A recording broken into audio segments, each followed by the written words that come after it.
Hello everybody, welcome back to my channel. My name is Patricia, and in today's video I'm gonna talk about what before I get into before I get into the video, look at my view.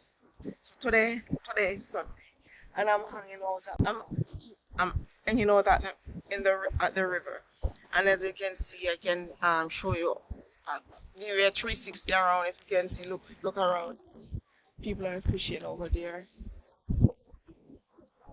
It's a beautiful view.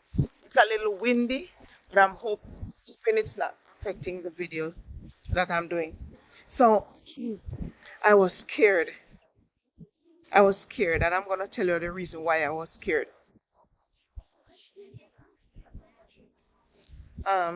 Few weeks back, I found myself, coughing. Before I,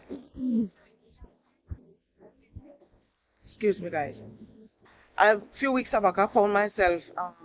So at first, I I got the signs. So I trouble with sinusitis, and the sinus kind of act up. I went to a certain location, and ever since then, um, I found myself stuffy, just one nostril, stuffy, my ear starting to get clogged.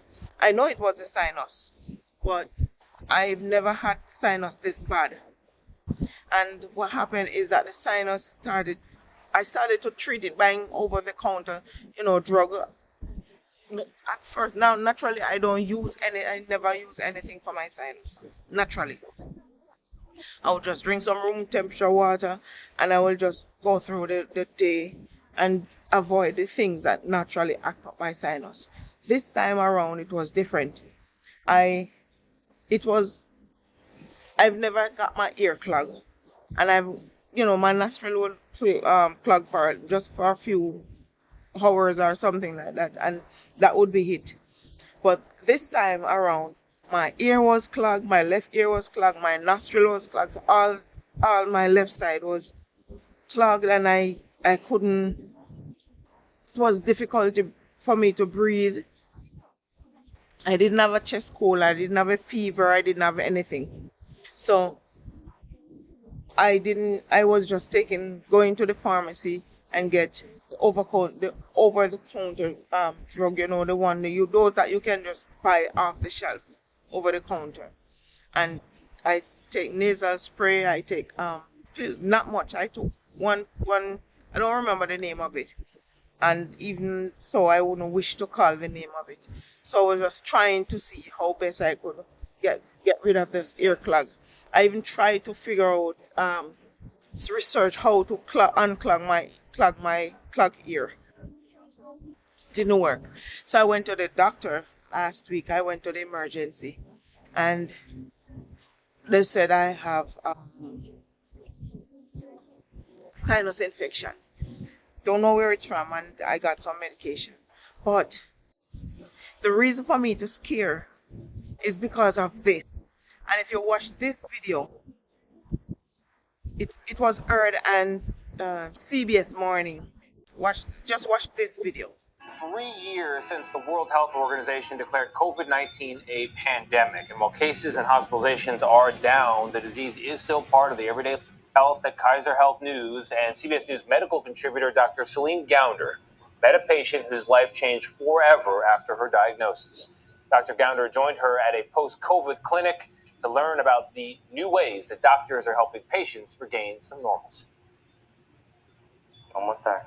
For Trevor Taylor, most mornings start off like this, one small step at a time. Finishing strong, huh? Yeah, let's finish strong. It's been an uphill battle for the 57-year-old who told us her COVID diagnosis in January 2021 nearly killed her. It was scary because I remember my eyes being open, but everything was black. I remember the nurse saying to me, "You have to fight. The person next to you is dying, and if you don't, you're going to be in this body bag. You got to fight." Taylor wasn't vaccinated at the time. She was rushed to the hospital on the same day that she was scheduled to get her first dose of the COVID vaccine. Since then, she's been out of work, and instead of driving to the hospital to her old job as an administrator, She makes the trip multiple times a week for physical therapy. Go for 2-minute intervals if you can, and then just take a break. The timer will stop, all right? I do my therapy. I come home. I can't move off the couch. So for me, I'm up and down like a roller coaster. One minute I breathe good, next minute I don't. And then when I have a lot of activity for a day, I can be down for 48 hours. Cannot get out the bed. So the whole way up? Taylor's become one of millions of Americans to experience long COVID. Her case so severe that she relies on oxygen to get around. There you go.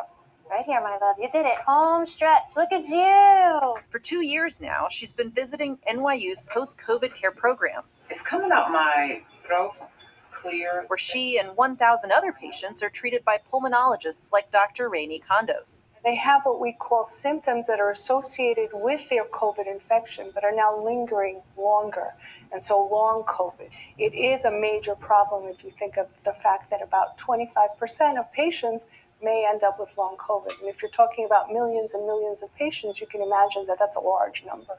Patients with long COVID commonly experience symptoms like fatigue, brain fog, shortness of breath, and chest pain. Now let's compare Treva to other patients with long COVID. How is she similar or different from some of the other patients? So she's fairly representative of the patients with severe COVID that we saw pre-vaccination during the early days of the pandemic. These other patients with long COVID didn't have severe COVID. They had a cold, and the cold got better. And then a few months later, they can't get out of bed. Most of the long COVID patients that we're seeing are those that were healthy and now have lingering symptoms. Hush! Don't stop. Don't stop. Don't stop. Keep going. You got this. You got this. Almost there. One way to monitor those symptoms is through breathing tests, which Taylor receives every 6 weeks. While exhausting, the tool measures her lung function and tracks her improvement over time. Easy. Relax. In what ways does being a patient in a program like this help patients heal? Many of these patients were going to their primary care doctors, and their primary care doctors were telling them they were crazy and that there was nothing wrong with them and they should just go home and forget it. And they felt very unheard. And I think what we're trying to do is provide a place for them to be heard. Hi, yes, I need to reorder oxygen for myself, please. How many tanks you are requesting? I'm requesting 4 tanks, 2 small, 2 tall. Treva, what would you like people to know about long COVID? I would like for people to understand that, first, long COVID is very real. It's not something that's in your head. It's not an imagination. Trust me, I would do anything not to be like this. Every day getting up is a fight. Every day to breathe is a fight. But it's worth the fight because I love people and people give me energy. And as long as I can show a fight, I know that there's a chance.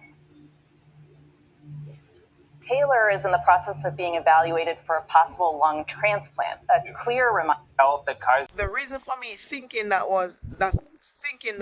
wondering if and got me scared is because the symptom that I was having, and 2 years back after taking my vaccine, nothing happened after I took my vaccine. I went to my regular checkup. I went to the doctor for my regular checkup, and what happened is that they found out that afterward that my white blood cell was get low, really low. I did my blood work 6 months before, and everything was fine. And later on, after doing this, my white blood cell went all the way down to 2, and my primary care refers me to an oncologist, and he did 6 months of testing. I did every test to check to see if what is causing my white blood cell to get that low. And I don't know the names of the tests that I did. I can't remember all the names of the tests that I did. So I did every month. I did different tests, just to make sure, just to see what causes my white blood cell to go down. And eventually, we found nothing. Nothing was found to say, okay, it could be because you have this or because you have that or what happened, whatever. I was cleared. I didn't have anything, and I didn't scare at the time. I didn't scare, but so when what he told me is I make sure to wear mask. You know, that was in the height of the thing. That was the thing that was going around, and I he said I must wear my mask. Make sure don't encounter anybody who has any form of sickness, because at that stage you are open to get infected. You're open to get infected with anything that is going that you're that you can affect get that can affect you, because your immune at that point your immune system is so weak that you can get anything. So for that 6 months, I have to, I go out, but I barely go anywhere, and I each time I make sure to double up my mask and stuff like that, so I don't get anything, because I was really scared of getting anything, and then just watching this the other day got me even scared, more scared, that wonder if I was getting this long-term thing that um, a lot of people get. Actually, I did not get it. I did not get that thing. I did not get it, and I was even scared. I tried to do some a little search, not much, to see who can get the long-term CO. Who can get it, the long-term thing? If it's people who I've gotten it before, or people who did not get it. Apparently, I did not get it, so I was still scared to wonder if, um, as at one point I heard people were saying everyone is gonna get. Apparently, I did not get it, and that was really a scare for me, really scare. So, if you enjoyed this video, guys, don't forget to like, subscribe, and share, and hit that post notification bell so each time I upload a video, you can get notified. And share this video with family and friends, and hope it helps inspire. And one more thing before I leave, I want to say to you, don't afraid to get yourself checked for anything, because hadn't I checked, go and do my routine, hadn't I go and check that time, I would have opened to multiple um, things that I could have been affected me without getting treatment, and I wouldn't have known. So that was the cause of it. Who knows? I would have maybe get this long-term thing that is going around that people are having. So, guys, ladies and gentlemen, boys and girls, people, please don't be afraid to get checked.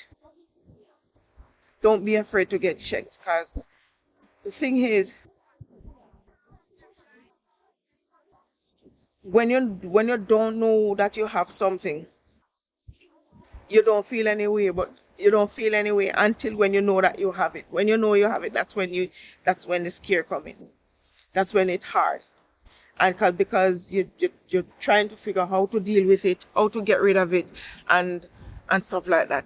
So don't afraid to get checked. Hit that thumbs up button if you like this one, and see you in my next video. Thanks for watching.